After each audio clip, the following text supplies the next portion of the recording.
Okay. I'm Jordan Stacy. I'm going to be the concerned patient. Sorry. We can just cut that. Okay. I'll start over again. Okay. I'm Jordan Stacy. I'll be the concerned patient. I'm Elizabeth Phillips. I'm going to be the nurse. And I'm Greg Pua, and I'm going to be the skeptical patient.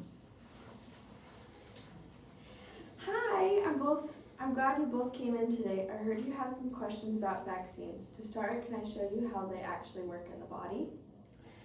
Yes, please. I want to understand what is actually doing in my system. Think of a vaccine as a practice run for your immune system. It has a tiny piece of the disease or germ called an antigen.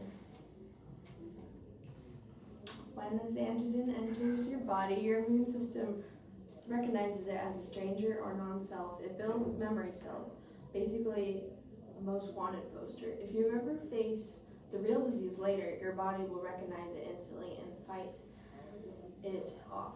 This is called active immunity. That sounds helpful, but I've read that giving kids too many vaccines at once might overload or weaken the immune system. Does it make them more likely to catch other colds or infections? That is a very common worry for parents. However, science tells us the opposite.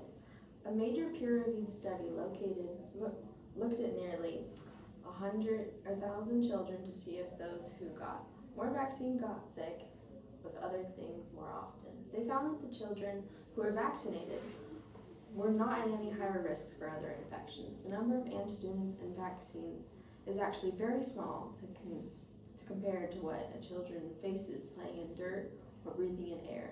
Vaccines don't weaken the immune system, they train it. Okay, but what about the stuff they don't tell us? Like I saw an article in the Epoch Times about a Henry Ford health study. It claimed that unvaccinated kids are actually healthier and that the hospital suppressed the data to keep people from finding out the truth. Why should we trust the official story of the high data? I hear your frustration, and it's good to be a critical thinker. Regarding this specific article, it's important to know that suppressed usually means a study didn't pass the peer review. This happens when the scientific methods used are flawed or the math is incorrect. On the other hand, we have 50 years of massive verified data.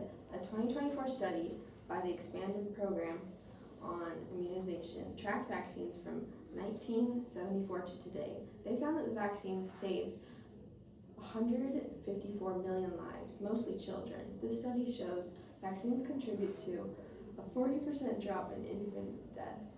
That's a huge problem, proven track records of safety and success. Wait, so you're saying there are no risks at all? No, every medical choice has pros and cons. Let's look at them clearly.